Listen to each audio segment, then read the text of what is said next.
Muy buenas noches, señor Emilio. Bueno, una obra que ya es realidad. ¿Cuál es el contenido de esta obra? Le voy a decir yo porque si no, no escucho.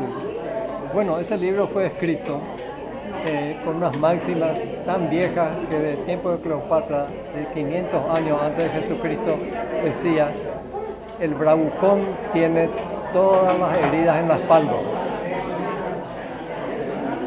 Después hay locuciones latinas, en donde uno puede ver en griego, en latín, en los diferentes idiomas.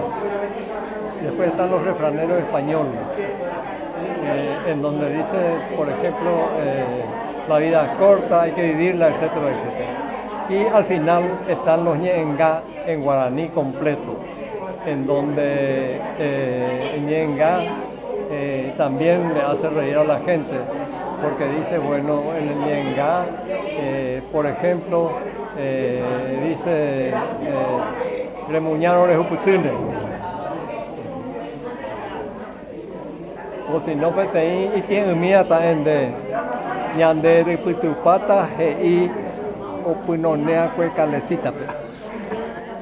Y en fin, hay una serie de cosas para reírse y para mirar, etcétera, etcétera. Y en cuánto tiempo yo hice el libro. Y desde que fui alumno de la primaria, la maestra nos puso una máxima que decía: acércate a los buenos y serás uno de ellos.